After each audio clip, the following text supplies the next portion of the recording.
The war continues. The enemy continues to destroy towns and villages, launching missile attacks on infrastructure and residential districts.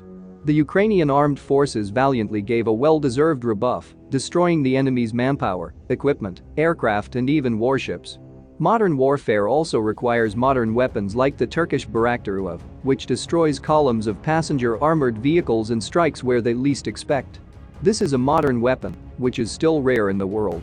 The future of military campaigns is after drones. That's why it was decided to turn to partners from the United States to buy a state-of-the-art General Atomics MQ-9 Reaper, which is considered one of the best and most powerful in the world. This combat drone is capable not only of conducting reconnaissance work on enemy territory, but also of launching missile strikes on its positions, destroying tanks, armored vehicles, shelters, fuel depots, and even damaging enemy warships. This silent killer can significantly change the course of the war.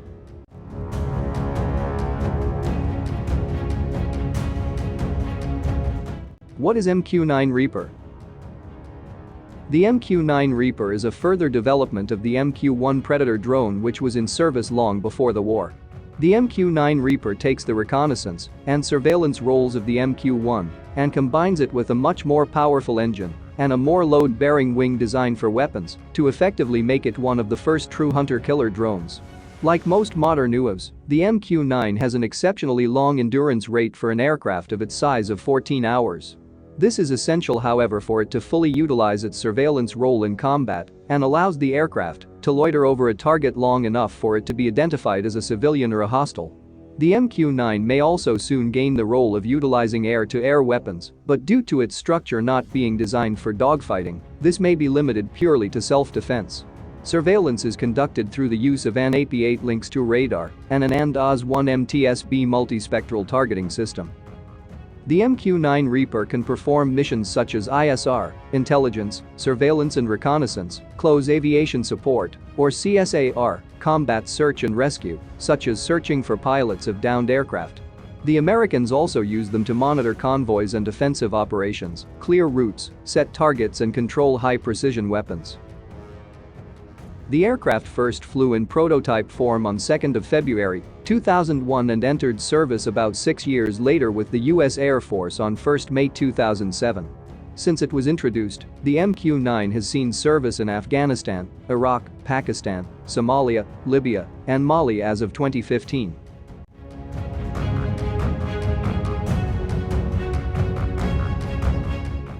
Weapons carried MQ-9 Reaper. The types of weapons that MQ-9 Reapers can be equipped with include, first of all, systems such as M114 Hellfire missiles, which are already successfully used on Predators.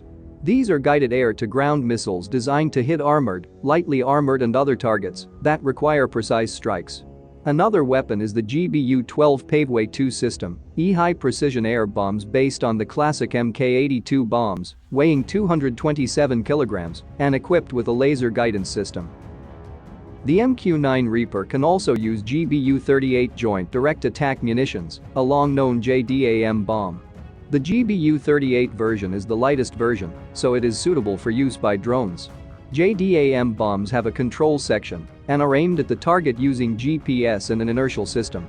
Crews also have the GBU-49 Enhanced Paveway 2, which can be controlled by laser and GPS INS. Finally, you can also use GBU-54 laser ammunition systems that combine JDAM accuracy with laser pointers. These bombs can also attack moving targets. The drone has 6 external suspension points with a payload of up to 1361 kilograms. It can carry up to 4 air-to-ground missiles, or up to 8 in the MQ-9 modification, or 4 Hellfire missiles and 2 laser-guided Mark 82 bombs.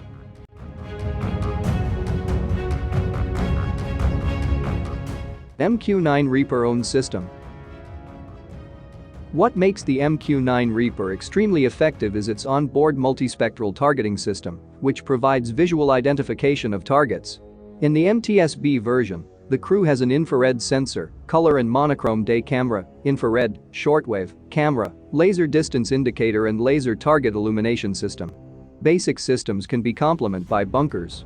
Of particular interest is the recently tested electronic warfare system, which allows you to track radar and infrared systems, as well as produce self-defense equipment. That is, the drone sees most ground targets both day and night, even if they are in shelters. There is almost no escape from the acute vision of MQ-9 Reaper cameras. Another very interesting feature of this drone is the presence of a special container that allows you to carry, drop and control sonar buoys for anti-submarine tasks. Special radar stations adapted to work on water for marine versions of the MQ-9 Reaper are also being tested. Work is also underway to integrate with communication containers, which will allow the devices to be used as communication and data retransmission stations for their own military. This will allow the use of drones to implement elements of a new combat concept called multi-domain battle. Finally, let's mention artificial intelligence, which is also already present in drones of this generation. In 2020, tests were conducted with the Agile Condor module, which uses artificial intelligence that allows you to autonomously find, track and offer targets to drone operators.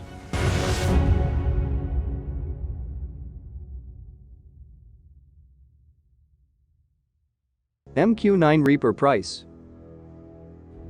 In 2008 they were $14 million apiece, but the Air Force's latest budget figures shows each new Reaper costs $32 million.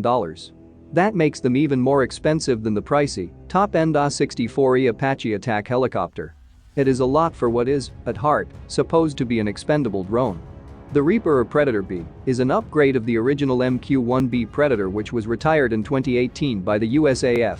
This original Predator was designed in the 90s as a low-cost sensor platforms with a simple airframe and repurposed engine. The Rotax powering the Predator was also used for snowmobiles and cost around $4 million each.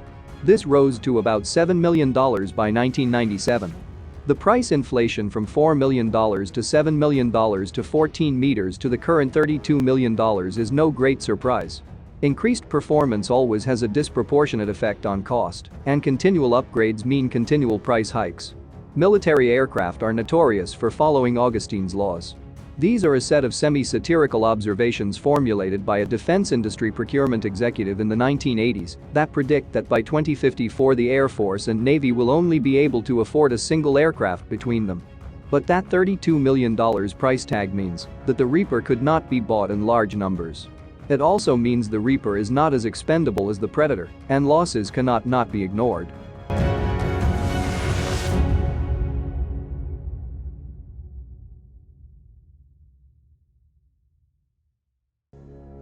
MQ-9 Reaper for Ukraine. This is one of the best reconnaissance drones in the world, which will help detect enemy targets and aim missile launchers at them. With a wide range of weapons, the MQ-9 Reaper can hit tanks, infantry fighting vehicles, armored personnel carriers and armored vehicles. Hellfire missiles can even shoot down helicopters. Bombs are also powerful weapons that can be used to neutralize enemy shelters. But most importantly, this UAV can even fly to Moscow and make some noise there. But still it is best to use it for ground purposes. The American military is very fond of the Reaper. MQ-9 Reaper missiles are enough to damage even a cruiser. It is also able to deal with landing ships at once. However, it is still used mainly for fighting tanks and armored vehicles, as well as for airstrikes on buildings. This drone is able to change the course of the war with the orcs, inflicting devastating blows from the air. If an agreement is reached, and the General Atomics MQ-9 Reaper still appears in the service of our armed forces, the occupants simply will not have a chance against it. Bayraktar will be a paradise for them compared to the MQ-9 Reaper.